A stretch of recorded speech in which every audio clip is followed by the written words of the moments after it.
Hello, everybody. Happy Monday. Happy Monday. We're going to get in here and get our crown chat done for today. I hope you all are having a great Monday. Hope everybody's having a productive Monday and a positive Monday. So, we got so much to look forward to for this week. Lots of good things coming up. We will be reviewing. Oh my gosh, Queen Sugar. I just have no words. But I'm going to go through with it because I said I would. I am cringing already. I'm so afraid. I hope that I am pleasantly surprised. I will say that. Definitely hope I'm pleasantly surprised. But we're going to get into that this week as well as a couple of other things. And we may have African movie night a little bit later in the week too. But we're going to cross our fingers and see how that plays out. In the meanwhile, let's do the housekeeping. I hope you guys will please hit the like button for me if you haven't already.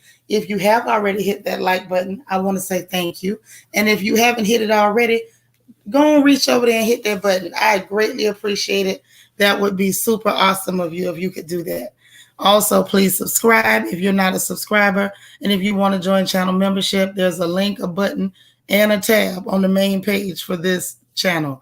Okay? So after we got into all of that, let me greet everybody who is in the room so we can dig into our crown chat for today. And y'all saw the title, Mirror, Mirror, honey. We're going to get into that mirror heavy today. Y'all know we love the accountability mirror, and today will be no different. It will be no exception. So we're going to dig in, okay? Kia, hey Kia Coco Pop, how you doing? Delicia, how are you? Vita says she's here from Denver. Hey Vita.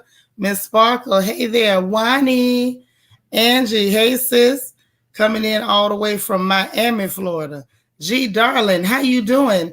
DT is here. Hey, we got Christian Key, my Christian Key. Y'all, Tina, the Queen of Cheesecake, is here. So happy to see you. My sister Spiller is here. Hey there, S. Collins. How you doing? Egypt Nile is in the building. Flaming sword and all. Chanel D. Queen, how are you? Auntie Eva, how you doing? All right, all right. Juanita. Hey, Juanita. Hey, Tasha Renee. Glad y'all made it as well. All right. Kim Bird, how you doing? Jesse. Hey, Jesse. Deandra, you here? Hey, Deandra. How are you this good Monday? All right, let's see who else is in here with us. Quiet Storm 87. How you doing, lady? Velda Sorrentino, how are you? New Year's Bay, how are you? Good to see you. You know we don't get to see you that much no more. Alita is here. How you doing? Cece Miller is here. Hello. Morgan's Musings. Hi. Rochelle, how are you? Good to see you. Good to see you. Anybody else who makes it in and I didn't greet them, y'all please greet them for me. Y'all know I like to greet everyone, but we can all welcome people as they come into the chat. Hey, Brittany M., how are you? So listen, I was late putting up the video and late sending out the notifications. However, if you hear, I thank you. If some of our other sisters wander in, we'll be happy to have them as well. And we're going to go ahead and get into it for today. Now, I know it's not a simple thing to do, to have these chats. And this is one that may not be that much fun. Hey, Miss Netta. But I still think it's relevant. I think it's very relevant. And I don't want us to miss out on this conversation. So y'all saw the title. And I titled this one, Mirror, Mirror. Okay. Hey, Candy R. You say, you know what? I hope I'll be surprised. I hope so. But we're going to dig into that this week. But titled it Mirror, Mirror, because we're going to take a look in the mirror and we're going to discuss what happens when self-love is missing. Okay. When self-love is missing, number one, and what it looks like in our everyday, in our activities, and how we interact with other people, how it can come out in some real dysfunctional ways. Hey, Helene Easley, how you doing? Good to see you. All right. So we got to get into it. We really got to dig in and see which way this thing kind of takes us. Okay. So I'm looking forward to that with you guys. All right. So The first part of our notes that I want to dig into is we're going to look into what it looks like when a lack of self-love, when it really goes wrong, okay? And how you see yourself and how it affects your view of your peers. Because I'm not sure if you're aware or if you ever really considered it, but, and this is my opinion, it doesn't mean I'm right, but in my opinion, at times it looks like, and I've seen it more than once, where your negative views about yourself, negative self-image, negative self-esteem, a lack of self-love, it actually comes out and it shows in how you view, criticize, and sometimes judge your peers. Hey, Queen Mermaid, you made it. You'll be listening or catch the replay. Your lunchtime is over. Okay, I understand. I was trying to play with the time a little bit to see what we can get away with. All right. So these are the things that we're going to get into. And y'all know how I do with my notes.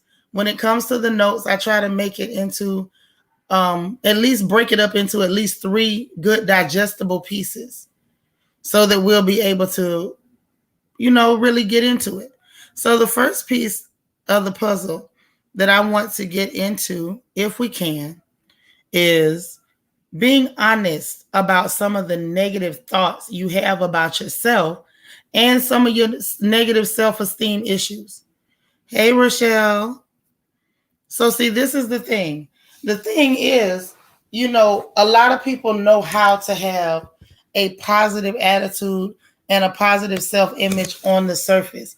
We know how to put that face on for the public, but it's far more difficult to be completely vulnerable and honest with yourself about how you feel about yourself, how you see yourself, how you see your shortcomings, how you feel about some things that maybe, and sometimes it's a matter of you judging yourself too harshly.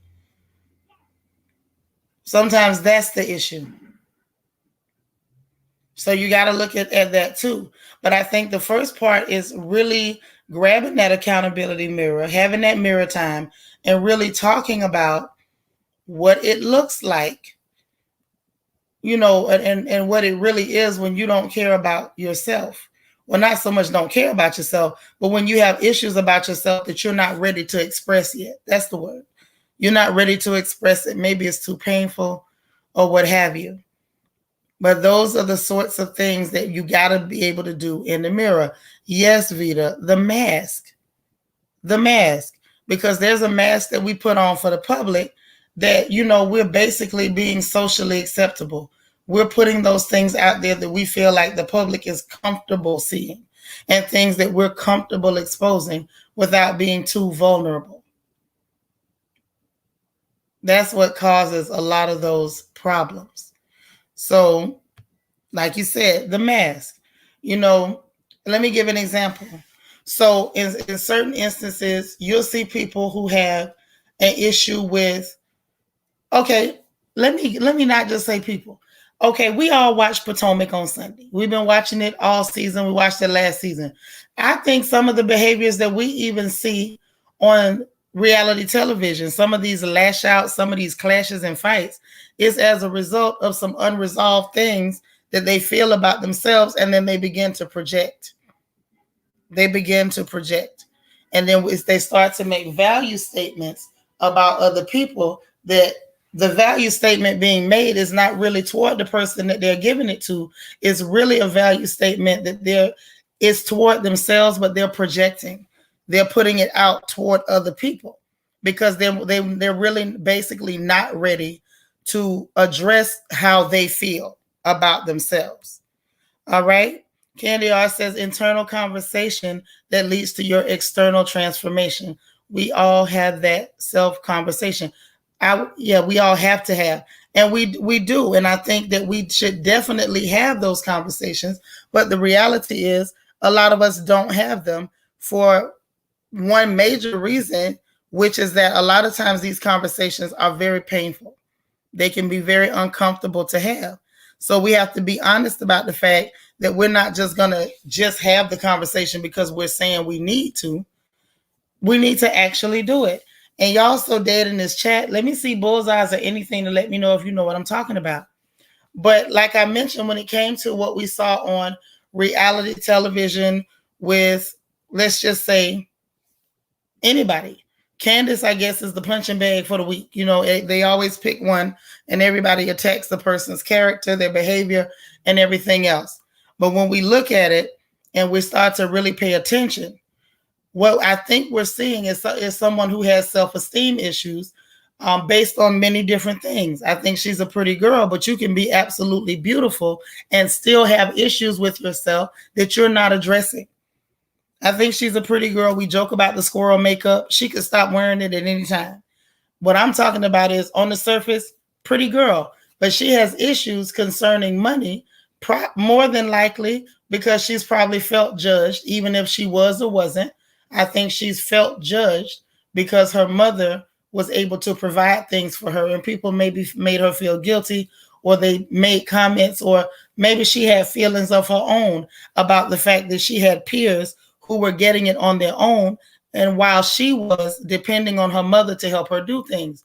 So anytime someone mentions money or says things, the reaction is always, I won't say always, but the reaction can sometimes be an overreaction because it's not based on what's actually happening at that moment. It's actually based on how she feels about herself concerning that particular topic. Okay? So the second part that I want to break down for us is start paying attention to some of the knee-jerk reactions that we have concerning other people. And what I mean by that is, okay, if you ever find yourself in a situation where you don't know a person, but your first impression of them, it gives you a feeling, and it may not be a positive feeling. It may be a negative feeling. And it may not be based on anything that this person has done. It's at times it's possible that some of your negative feelings, hey, my small space, are based on some things that you got going on internally that person is completely unaware of. That's right, Vita. Triggers. You got triggers, but you got to start paying attention to some of the things that you see you're having a reaction to. Also, as a side note, make sure that you're paying attention to some of the criticisms that you often find yourselves making of others. Like, okay, I'll give y'all an example. You know how recently the word narcissist has become like a buzzword? Every time you turn around, people are like, oh, he's a narcissist, she's a narcissist. Everybody, Jaws is a narcissist. Michael Myers is a narcissist. Everybody's a narcissist. And so when it's not just you following a trend and repeating what you heard, when you really find yourself feeling that way about everybody, and you realize that some people you may know well enough to make that kind of value judgment, a lot of the people that you ascribe these judgments to, you don't know them well enough to make such a statement. But when you find yourself giving out these criticisms and you find yourselves often making certain criticisms, you got to ask yourself, where is it coming from? Why do I feel that way? Let me see some of y'all's notes. Deandra says, that's exactly why Candace is the one who brought up the whole projecting issue, because she can identify with it because she has these triggers herself. I believe that. I definitely believe that. And I think that when we look at these shows, we need to look at them analytically.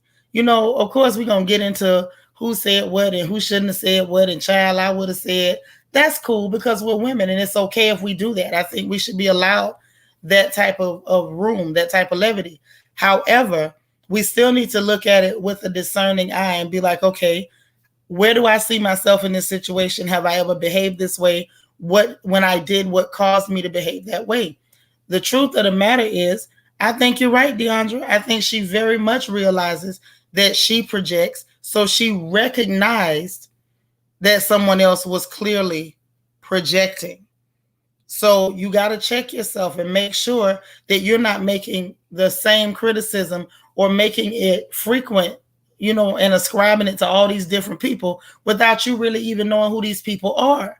You're just giving them something, because I think at a certain point we get frustrated with ourselves and we just start passing out criticisms. Hey, Michelle Jenkins, long time.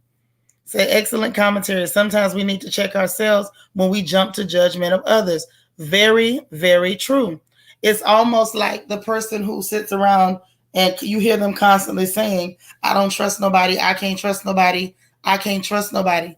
It makes you really think, hey, why is it that you can't trust anybody? Is this truly based on your experience in life and having a whole lot of negative experiences about people being trustworthy, or you having a lot of negative interactions or negative outcomes when you allow yourself to have interpersonal relationships? Or is this based on the fact that you don't trust people because you yourself don't feel like you're trustworthy? You know that you have the tendency to do certain things, so you assume other people will do it. There's some people, they're like, they're chronic judgers. They have to judge everybody and everything, and sometimes they can judge harshly. So their first instinct is not going to be that people are going to approach them with understanding and an open mind. They're going to assume I'm going to be judged because their reaction is normally to judge other people. You get what I'm trying to say? Like, can I get bullseyes? Let me know if I'm on point or if I missed you, because I want to make sure we're together as I keep going. It's very important that we recognize our behaviors and that we analyze ourselves, that we hope that we are very self-aware of the things that we do, the things that we say, and what we react to and how we react. Thank you, Quiet Storm. Thanks, Chanel. Thank you, guys. Okay? Be careful of that. The other thing, this is also under, paying attention to your reactions. Another sub note under that is even certain topics that you're hypersensitive to. Pay attention to those as well. Hey, Miss Gardner. Hey, Sweet Diva. Pay attention to some of the topics that make you hypersensitive. When people bring up certain topics, do you automatically become offended? Do you automatically get tightness in your chest? Do you automatically start to feel uncomfortable? Pay attention to those topics that make you hypersensitive, because sometimes that can bring you to a place or make you aware that, maybe you got some issues that you haven't dealt with before. And if you haven't dealt with them, you got to take time and try to do that. Hey, one man band, how are you? We haven't seen you in a while. So this is the reality. The reality is there are lots of, clues and cues with our own behavior that will let you know that, hey, maybe I got an issue with this. Maybe I do have a problem with myself about certain things. Some people who have, you can't say certain words. I think we can say sexual abuse. I believe we can. Certain survivors of that still have leftover residue, emotional residue, and they don't, they're not the strongest in those areas. And so when certain items and certain topics are brought up in conversation, even if it's not brought up in a very heavy way, it can still cause a reaction. Sometimes that's enough to let you know that even if you thought you dealt with it, maybe you didn't. Maybe you still got some residue. And see, those are the kind of things that come out in conversation in interpersonal relationships, and how we deal with and address our peers, our family members, our loved ones, even our children. Our kids sometimes catch the fallout from our unresolved issues. Hit me on Instagram. It's Seanitra_Royal, baby. It's scrolling on the screen. But you please hang around for our self-love conversation. You're more than welcome. Happy to have you. So the issue then becomes being aware of yourself. Hey, Nika, and understanding what it means to be self-aware. Watch yourself. Like, we good at watching people. As Black women, we are the professionals. Let me see some bullseyes if I'm telling the truth. We are professionals when it comes to watching other people. We gonna see what they doing. We gonna call our friend girls. Girl, I'm watching that heifer. I'm gonna see what she do. I'm watching her. I'm gonna see what she say. But I want us to watch ourselves just that vigilantly. Don't just watch the woman that came by your house too many times to make sure she ain't looking at your man. That's what I'm saying.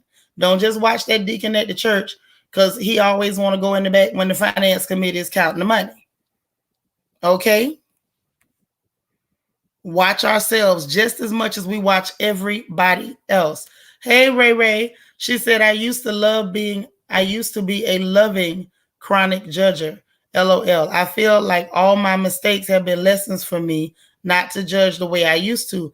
Exactly. You know, life will help you not to do it. But when you find yourself being a chronic judger, okay, Ray, I'm glad you said that, right? Did that also make you automatically feel, girl, you good with the typos? I wish we could all hold a baby. Did that also make you feel like if you did make a mistake that you were hypersensitive or overly sensitive to the fact that people were going to judge you? Did it not put you in that mindset of, you know, ain't nobody going to understand. They just going to judge me. They're going to think X, Y, and Z no matter what I say. Because that's usually what happens when you're a chronic judger. Hey, Ashanti. See, that's why getting into the judging and different things like that, that's why it's so important to watch ourselves and to check ourselves. Watch out for those behaviors like the chronic judging. Be careful when you're having knee-jerk reactions, and make sure that you're watching yourself on topics that you're extremely hypersensitive to. You said yes, absolutely. See? And you were doing that, you felt that way, and I'm pretty sure you had defense mechanisms up in place and everything, you know, when it came to you thinking that you were going to be judged because it was something that you were doing. Ray say, I always took things so personal. Exactly. And let me tell you something. When that shows up in your interpersonal relationships, as someone, I didn't have that particular weakness, but I will tell you, I have friends that do, and people I really care about who have that particular weakness. I can tell you it's exhausting for the person on the other end of your conversations, because they know everything they say to you. They got to be aware that you can take offense, or you're going to think that, or they're going to think that you thinking something, or you got to always explain that you're not offended. You got to always explain to this person that you didn't take them the wrong way. It gets to be exhausting. Okay, that's what I mean when I say it's how these deficiencies in ourselves, the lack of self-love, sometimes the insecurities, the negative self-thought, the negative self-esteem issues can affect our interpersonal relationships with other people, especially our sisters. Because let's be honest, when it comes to Black women, navigating interpersonal relationships are very difficult. It's like a tightrope. Hey, Mistress of Dune, I'm glad you made it. You see, Candy says, we have our two types of awareness, private and public. Okay, yep, absolutely. So you got to look at it. And yeah, I'm telling you, Miss Gardner, it's exhausting, especially when you care about the person. So because they will become offended easily, because they will take things wrong easily, you have to constantly reassure them that you're not judging them, that you're not offended, that you didn't take it the wrong way. And it makes conversation with them not even pleasurable at times, because they still have these issues. Yeah, you say it's the negative thoughts for me. Okay. Ray says mirror work has helped me a lot. I'm almost 50 and still doing so much work. Yeah, the work never ends. Yeah. Rochelle say not following the collection plate to the back. I'm telling you, there's people that will do that. And they'll sit there and they're like, why every time that, you know, they go to trustees, go to count the money, why he always got to go back there with, why he always got, you got some stuff on the inside of you. That's why you naturally are distrustful. That's why you have these thoughts. And we got to get into it. We got to really get into why we do these things and how to help ourselves not do it. Ms. Gardner says we have to validate their emotions. Precisely. And if you ever had a conversation with someone and you had to constantly validate their emotions rather than give the information that you want to give in a conversation, you know that is exhausting. That is absolutely exhausting. It's almost unbearably exhausting. So these are those things that I'm saying, it matters. So under the stop paying attention to some of the reactions you have, we have the sub note, criticisms that you find yourselves making of others, also even certain topics that you're hypersensitive to. I want you to ask yourself, when it comes to these responses, that's right, system triggers. When it comes to these responses or triggers, ask yourself if the negative feeling that you're having is based on logical thought or an emotional reaction.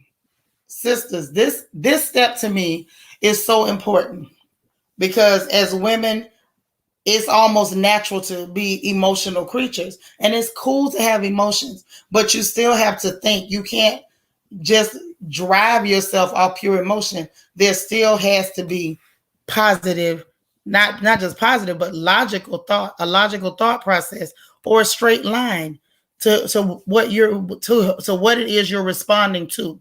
Hey SFF, how you doing? Hey Rara, okay. You said you was just about to say that. Yeah, you got to have a logical thought process. It's like, okay, if we had a bake sale and somebody says that they were supposed to bring banana pudding, but they left the banana pudding, they're going to pick it up at lunchtime, and you start screaming and yelling and talking about, oh, you think everything is about you and the world don't revolve around you, people start looking at you crazy. You know, have y'all ever been in situations where a person's reaction did not match what was happening? Have you guys been in those spots, bullseyes, if you have, where one thing is happening, but when they start reacting and having their blow up, I'll say, or their tantrum or whatever, what they're saying didn't match what was happening. It almost starts to feel like what they're complaining about or what their reaction to is something that nobody's aware of except them. Okay. I see. See, I don't have too many in my inner circle been burned before. I just used to keep guard up at all times, just let it down a little. No, but that's not what I'm asking. See, I feel you though. I definitely feel you.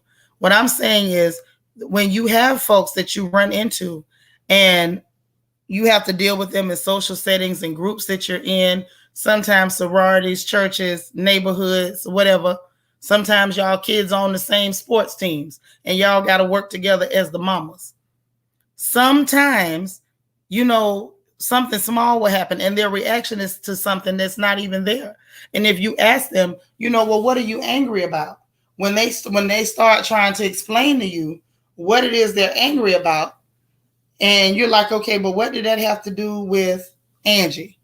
Well, I just feel like Angie think the world revolves around her. Well, why did you feel like Angie felt like that? All she did was not bring the banana pudding on time. Well, I'm just saying she could have brought the banana, but she said that it was a mistake. She's going back to get it. When you start asking yourself those questions, rather than waiting for somebody else to start asking those questions of you, because every now and then people gonna ask you them questions when your reaction don't match what's happening.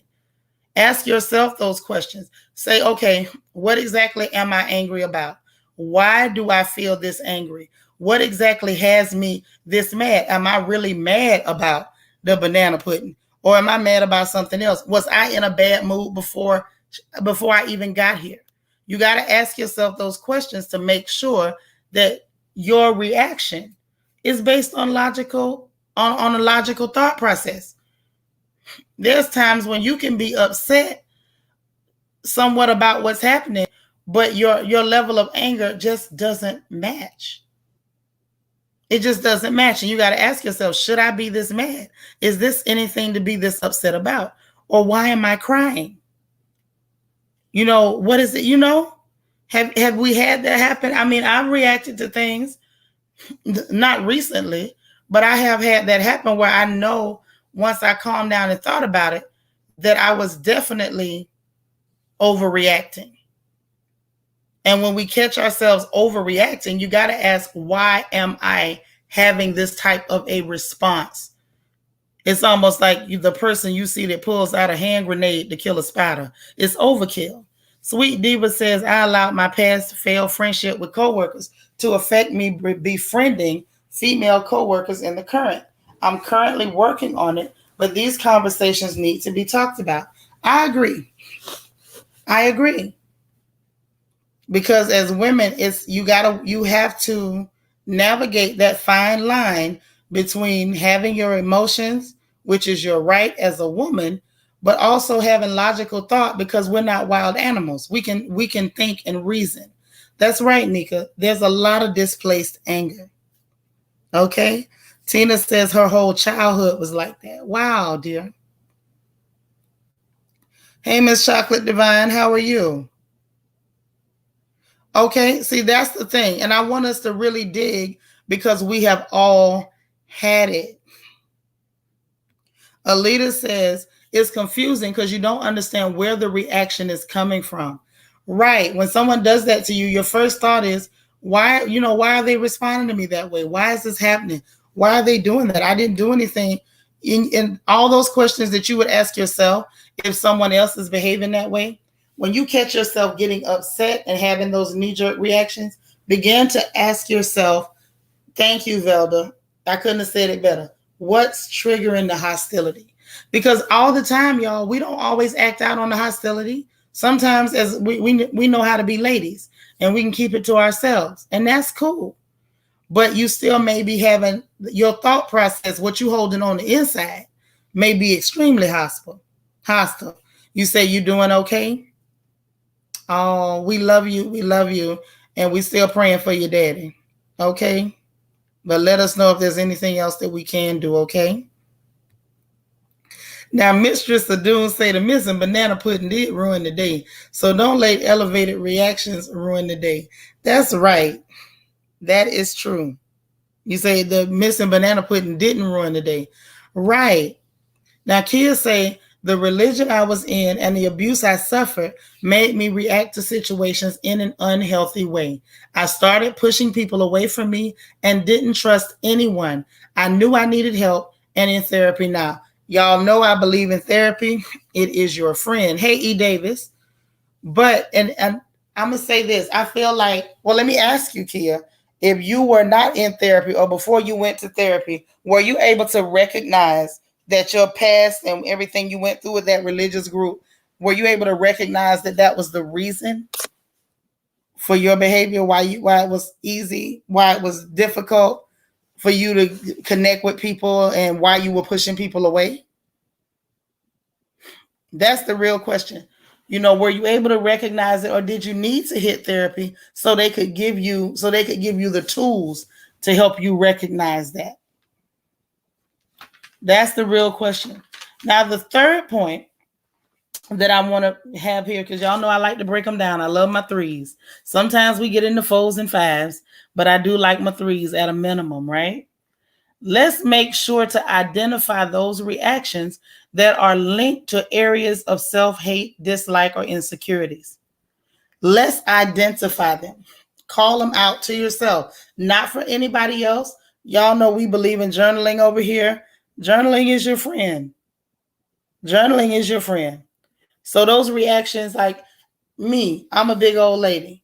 If I was somebody who was so, that was really caught up in that and feeling really insecure about the extra flesh and inches and pounds and curves and whatnot, then that might show up in me being overly critical of everybody who eats an extra biscuit and becoming judgmental and snarky and unfriendly to people who have the same qualities that I dislike in myself. That's the other part that we got to take it seriously, because sometimes you can do it and you don't mean to. It's not intentional. It's not even an intentional response. It's just one of those things that happens as a result of you having your unresolved issues. Hey, Cheryl. Hey, Sharon Fona. And you say you nodding in agreement on journaling. Yeah, journaling is awesome. Kia says, I didn't recognize it at first, but through analyzing situations with others, I eventually did. I'm in therapy for that and sexual, physical, emotional, and financial abuse I suffered as a kid till now. Exactly. And therapy is important because that's where you get those tools. That's where you get the tools that you need to really help yourself. But on our third point is making sure that we're on point with our self-love, making sure that we have learned to love ourselves. And that doesn't mean that you pretend not to have flaws. It doesn't mean that you're not ready or willing to accept your flaws. But when your flaws cause you to dislike yourself or have some sort of internal hate towards yourself, you have to be careful, because then it can show up in how you treat and receive other people. You can meet a person and you start to literally see some of your attributes on that person, and you automatically have an issue with them. You take an issue with everything they say. And if you're not careful, you won't even recognize what you're doing. I'll go one further. It happens with mothers and their daughters all the time.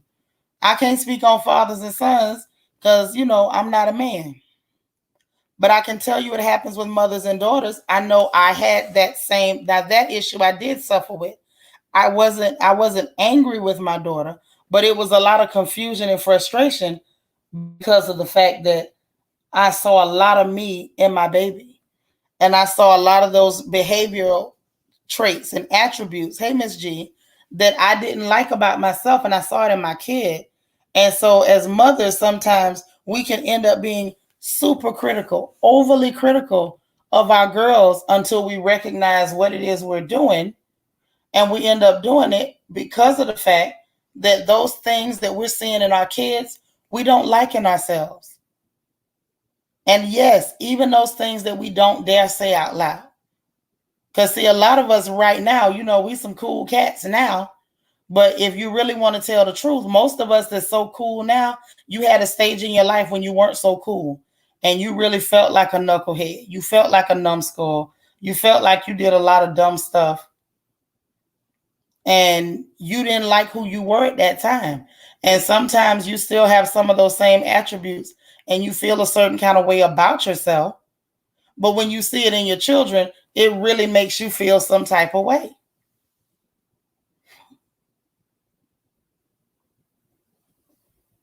And you got to recognize that that's real.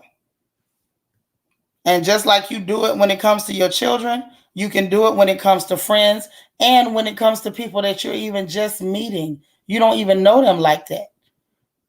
But something in them is reminding you of yourself. And it gets really tough. So we got to be honest about those things that are unpleasant, that we don't like about us. Because if you're not honest about those things that you don't like about you, anytime you see it in someone else, it's going to be a problem. You'll be sitting there looking at people like, I don't even like her and I don't know why I don't like her. Am I making sense? Do y'all know what I'm talking about? Let me know. I see some bullseyes in the chat. A lady 747. Hey sis, she said, yes, no one can get under my skin like my daughter. And why is that? One of the biggest reasons that our daughters can bother us so much is because we're seeing our reflection in those girls. And you want, especially because it is your baby and you love them, it looks a little different than it looks in just friendships and friend groups. It looks different because when it comes to that little girl, that little apple of your eye, is you want to perfect her, and you'll find yourself being overly critical and end up giving that baby all kind of complexes about themselves because you're trying to criticize them half to death because you want to make them perfect, when in reality, they don't need all that criticism for you. They just need acceptance. It's clear? Okay. So, but that happens again, doubling back. Those kind of things end up happening and they end up becoming our reality when we're not honest with ourselves about those things that are definitely sore points for us and negative opinions and attitudes that we have about ourselves that we have not been honest about just yet. Helene, what you say? I see a lot of me and my daughter, and my mother reminds me. Okay. Michelle Jenkins says, I think it's because they're so much like us and we want to save them from the mistakes we made. Yeah, that's part of it. And part of it, just being as honest as I know how to be, part of that is because we know the mistakes we made, and we know which parts of our personality caused it. And when we start to see those attributes, if you was fast and all of a sudden you see your daughter trying to run around with skirts halfway up her behind, it's going to get at your nerves. It's going to get at your nerves because you're looking at it like, okay, I know what that is. I feel some type of way about how I was. And so now I'm seeing it on my kid. I don't like the way this looks. Or sometimes it's an attitude situation. How many of you, those of you who are mothers, have had people tell you about your attitude or your mouth and you didn't really understand it? You wasn't trying to hear it until you saw your child with that exact same behavior. And then your mind immediately went into overdrive. Like, oh, we got to stop this right now. Mind you, it's 20, 30, 40 years with you having a bad attitude or you having a bad mouth, and you couldn't recognize it when it was just you, or you couldn't be honest about it when it was just you. But once you see your child exhibiting those same behaviors and attitudes and thought processes, then you pick up like, okay, this is a problem.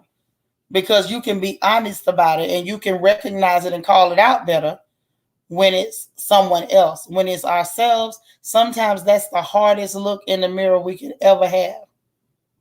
A lady 747 says, I see my sister-in-law and my daughter, I want to beat it out of her. I mean, I get that, but we talking about us today. We talking about us. We got to look at us. You say your therapist said I have a pretty slick mouth. Right.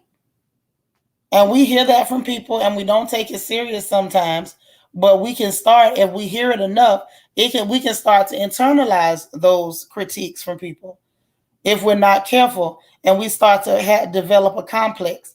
And sometimes we put that mask up. I don't care how nobody feel about my mouth and I'm going to do whatever, but you're defensive about it. But then when you see somebody else with that same character flaw, it can trigger you because you want them to control themselves, because on a deeper level, you wish that you had learned to control yourself, but you just haven't learned it yet. Thanks for the bullseye, Chanel.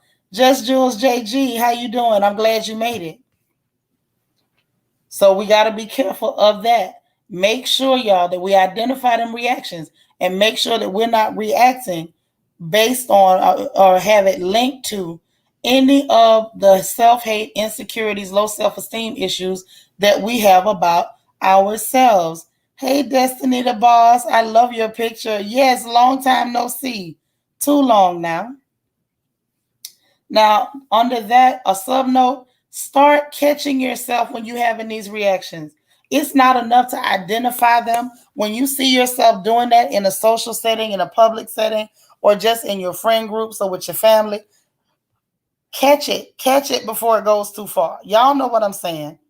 Catch it and just be like, you know what? I need to quit tripping. That girl ain't did nothing to me. I just feel that way because of how I feel about X, Y, and Z. Actually say it to yourself so you can make yourself stop.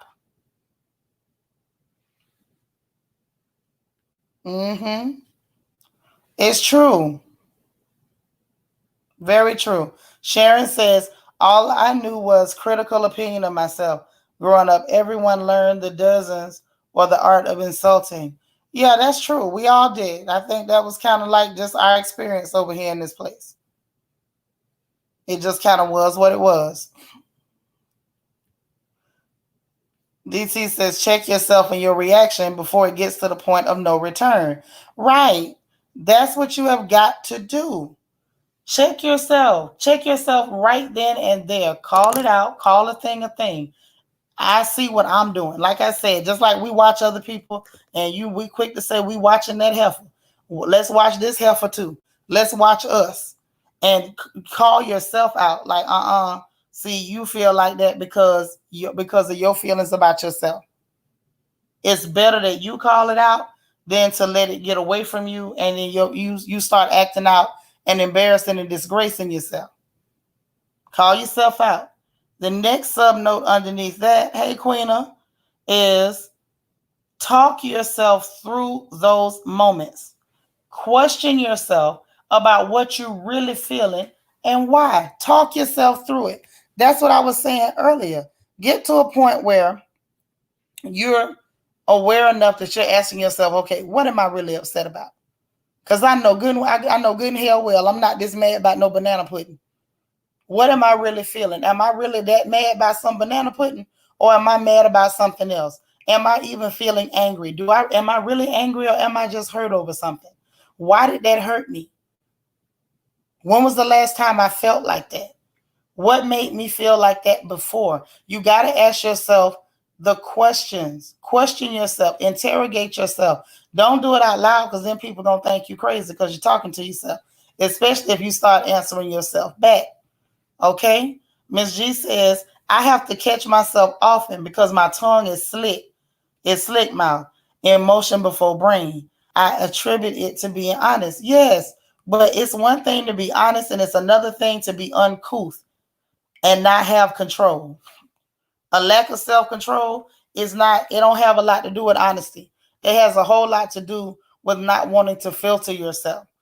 And then you got to ask, okay, why do I not want to filter myself?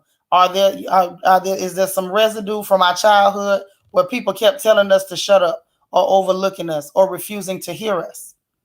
So now when we're offended, we got to blurt it out. We have to make sure people hear us at all times. That's what I'm saying. Start to interrogate yourself and ask yourself real questions. You say if you dislike someone, it's because they've done something. Well, that's good. But everybody ain't there, sis. And we got to tell the truth about it. You got to tell the truth about it. Now, not only do you have to talk yourself through it, and I mean really talk yourself through it. Ask the questions. Why do I feel this way? What do I really feel? Because sometimes we can misplace emotions, and we can start calling things anger when it's not anger. We can start calling it sad when it's not sad. Okay, sometimes people calling stuff sad ain't sad at all. Sometimes that sad is crocodile tears, and it's for manipulation purposes only. Not saying that any of our sisters here are like that, because I truly don't believe that any of you are. But question yourself how you really feeling and what it's about. What's the driving force behind what it is that I'm saying that I feel? Thank you, DT, for the notes. You are awesome. JC says, be honest, don't be cruel. Right, if you can help it. Yeah, Angie, decorum. Have a little decorum. Now, the next sub note under the third point is, if all else fails and you can't stop yourself, meaning you've identified it, you questioned yourself, okay? You checked yourself, you found out what you're really feeling, why you're really feeling it. If it's linked to something negative or a negative thought process that you're already having about yourself or about a certain situation, whether there's emotional residue, mainly you've had that conversation with yourself. You've had that accountability moment with yourself. If all else fails and you still can't stop yourself, even after you tell yourself, I should not be feeling this way, but you can't seem to stop yourself, when all else fails, y'all, remove yourself from the situation. It doesn't matter if other people don't understand. Mistress of Doom says every incident doesn't require a 0 to 100 reaction. Exactly. And see, the thing is, I feel like this conversation is relevant, especially for sisters, because we go through so much mentally here and trying to be positive and having to put on those masks, especially living underneath that whole I'm a strong black woman flag that they forced on us that we didn't ask nobody for. That we have a lot of internal issues, a lot of unresolved issues and things that we feel about ourselves, and it comes out in some very dysfunctional ways.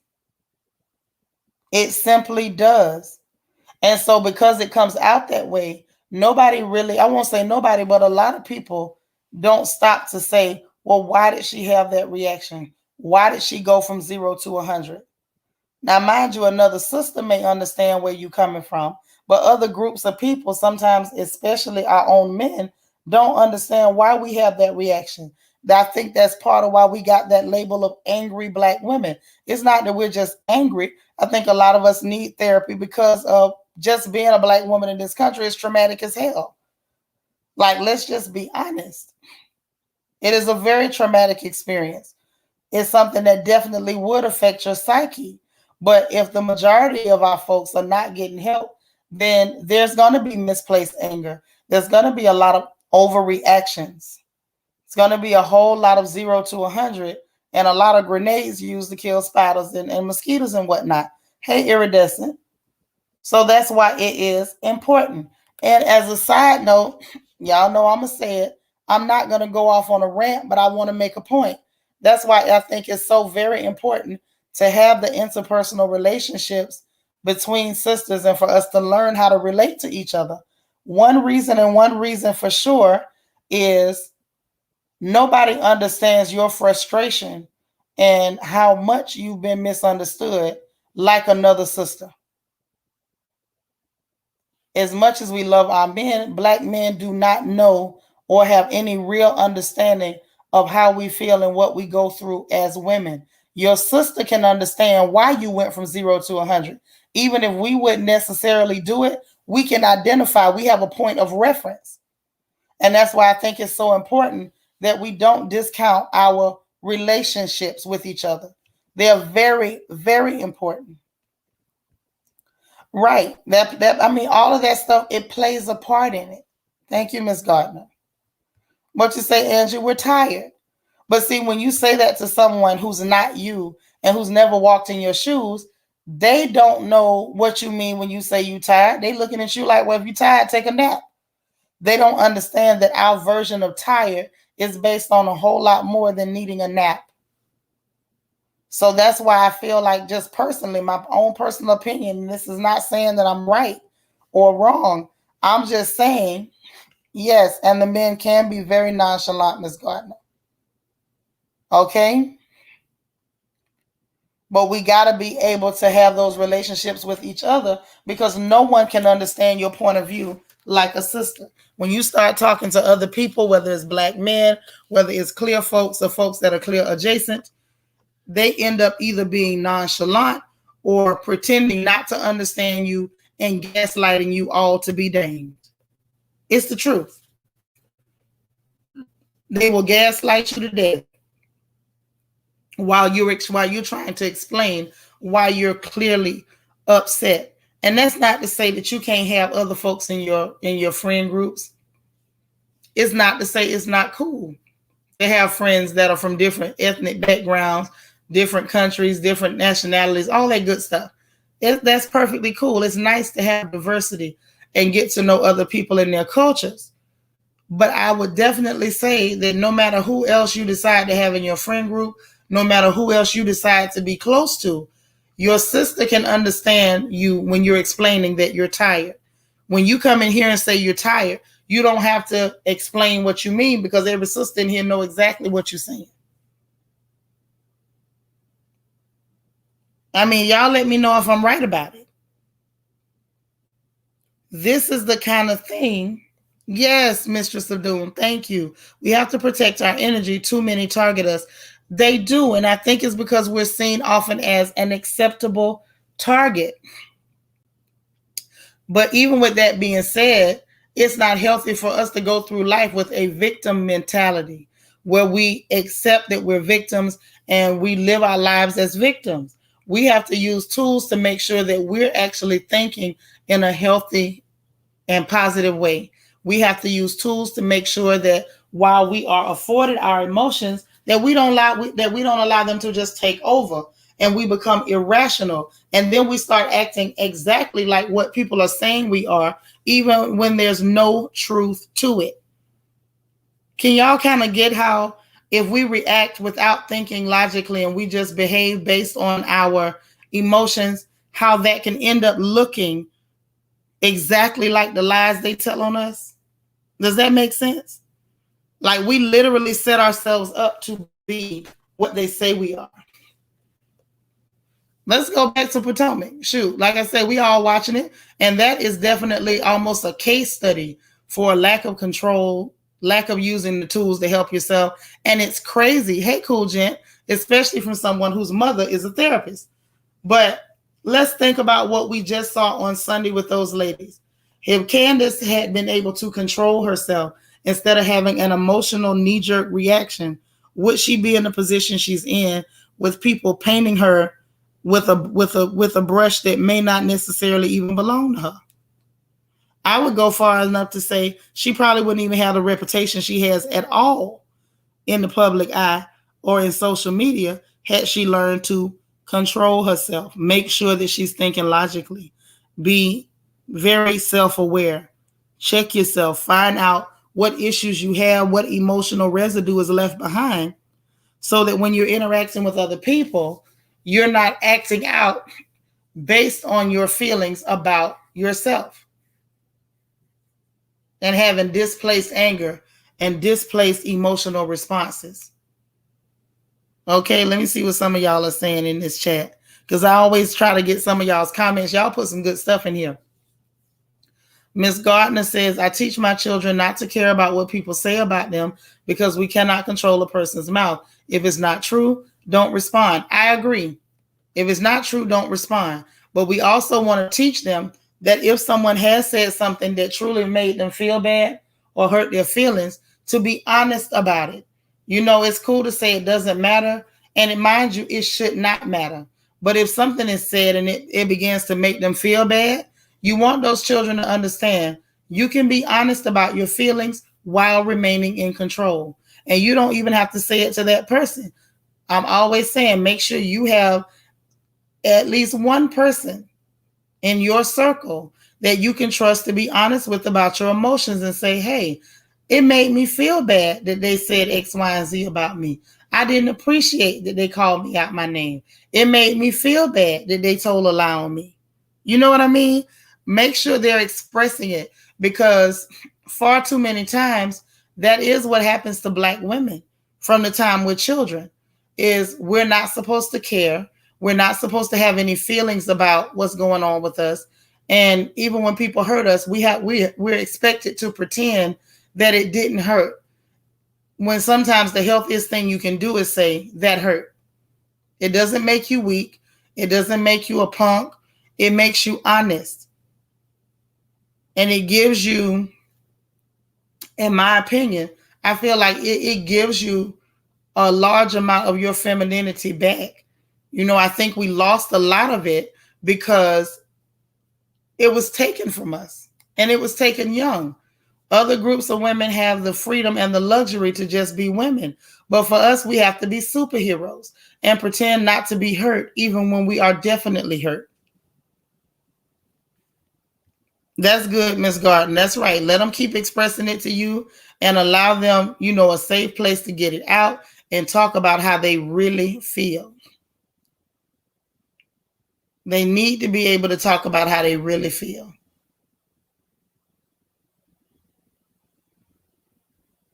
Okay, let me see some more of these notes. Oh, there's DT's notes here. Lessons from the clipboard. Remember these 3 points. Check your reaction, talk it through, and be honest about it. And 3, if all else fails, remove yourself from the situation and disengage. Okay, disengage. It's super important that you do that, because sometimes you just can't. And it's not to mean that later on that you might not be able to, but for right now, maybe you're just not able to do that. You just can't control yourself at the moment. It's better to disengage and than to give yourself one more thing to regret, one more action to regret. Okay? So that's that on that. Do I need to do a takeaway? Y'all want me to do the takeaway, or do we have it? Because I don't mind one bit. I hope this was a good chat. I enjoyed it. It fit, in my opinion. I think it really, really, really fit with what's going on in social media, on television, with a lot of the things we're seeing and a lot of the behaviors we're seeing. I think it really fit today. Okay, JC says go ahead and do the takeaway. All right, no problem. So our takeaways from today's chat. Mirror, mirror, when a lack of self-love goes wrong, okay, and how you see yourself and how it affects your view of your peers. Point number 1 was be honest about some of the negative thoughts that you have about yourself, your self-esteem issues, insecurities, and etc. Be blatantly honest with yourself about those feelings, even when they're unpleasant. 2, start paying attention to some of the knee-jerk reactions that you're having toward people. Okay? Not just the knee-jerk reactions you have toward people. Also pay attention to some of the criticisms that you often find yourself making toward other people, and even certain topics that you're hypersensitive toward. Okay?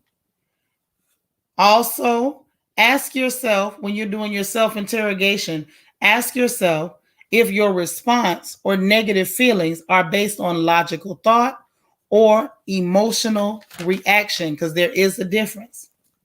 Our third point, let's make sure to identify those reactions right?